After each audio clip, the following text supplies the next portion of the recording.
Well, good morning and welcome to lesson 3 of A Course in Miracles. I'm using a new version of the sparkly book today. The old beat up one didn't look so good, did it? So we've already done lesson 1 and 2. If you haven't yet seen those, if you wanted to follow along, go onto my wall, Dave Phare on Facebook, Phare, if you're watching this on YouTube, and you'll find them all there along with a bunch of other stuff. So lesson 3 follows on from 1 and 2. Nothing I see means anything being 1. I've given everything I see all the meaning it has for me being lesson 2, and I do not understand anything I see being lesson 3. Right now, which contradicts our egotistical thinking, if you like, because we already assume that I do understand everything I think I see. I understand this phone, I understand the tree back there, I understand the sky, I have these stories that go on in my head about everything because that's what I've learned and that's what I've told myself it is, and therefore it must be so as I believe that it is. So, but as we progress through these first 50 lessons together of the 365 lessons that are in the book, you'll begin to get the full sense of the overall thought system that the Course sets forth in order to undo that static kind of hardcore, closed-minded way of thinking about things that we use in order to just basically take our lives for granted.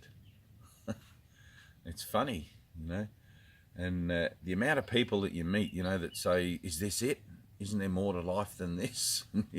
And you say, oh, it's funny, I posted a little meme on my wall of some politician or somebody addressing a crowd, and he said, who wants change? And everybody puts their hands up, yes, yes, we all want change. And then he says, who wants to change? And everyone's like, looks at each other.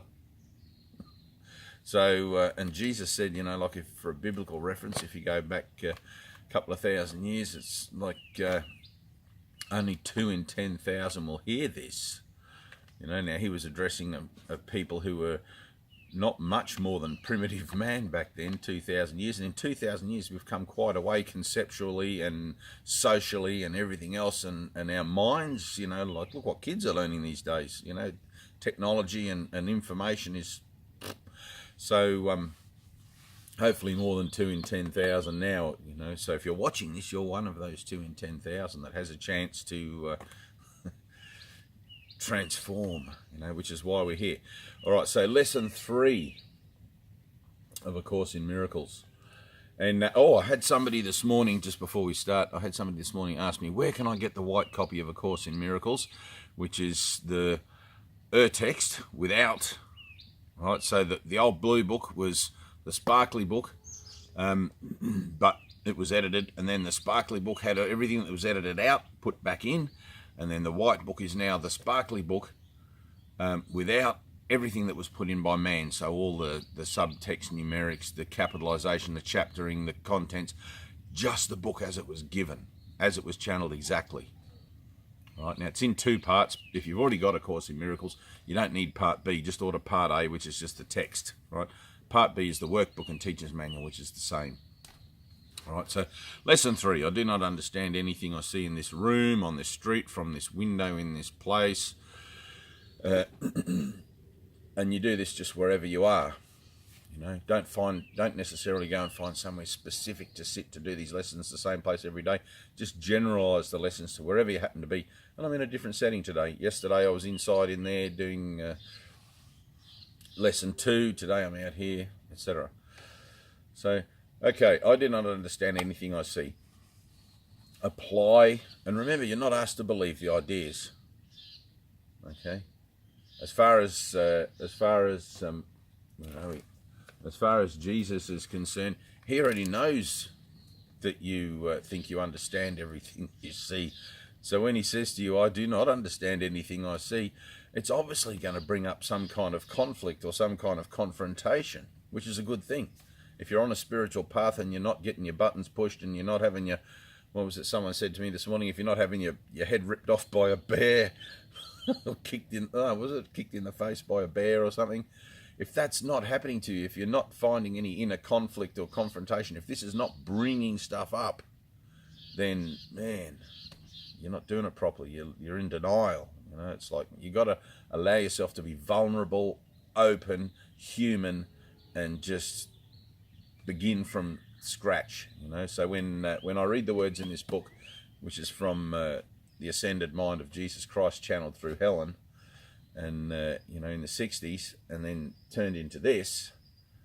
When I read those words, I'm listening to the voice of someone who's already gone from here, who knows what here, this physical plane, is about, and who actually came here to liberate us from the ongoing repetitive nature of our own dualistic thinking.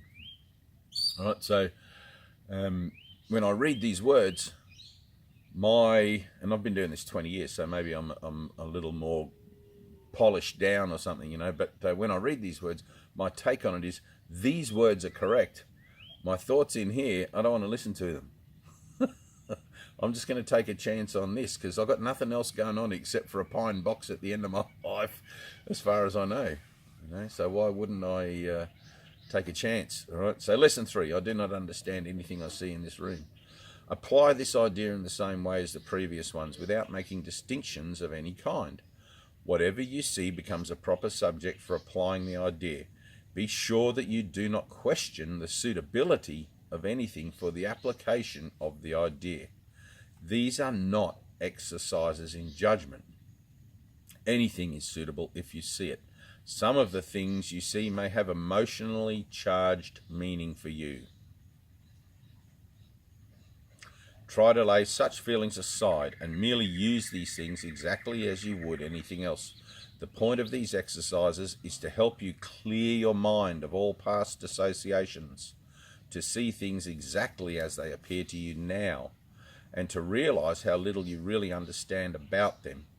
It is therefore essential, it is therefore essential that you keep a perfectly open mind, unhampered by judgment, in selecting the things to which the idea for the day is to be applied. For this purpose, one thing is like another, equally suitable and therefore equally useful. Right? So I do not understand that tap timer, I do not understand that fence, etc. And you go around for about a minute, just whatever your eyes happen to glance upon, happen to rest on.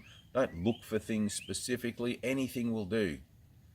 I do not understand the gap in the fence palings. I do not understand the green swimming pool behind me, etc. Right? Some of the things will have emotionally charged meaning to you. I do not understand my children, my family, and who does? But try to lay all that emotionality aside and just simply apply the lesson. Right? That's it. So, and you'll find each of these lessons does have a very specific little application instruction, and you'll probably find it helpful to, before you apply the lesson or try to apply the lesson, just read through that little bit where he tells you how to do it, and just make sure you got it straight in your mind.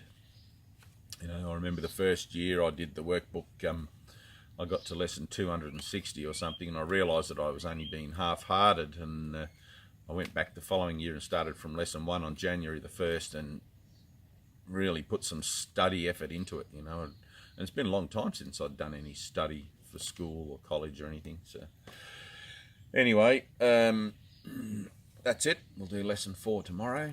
Hope you're enjoying my renderings, and hope you have an awesome day. Peace.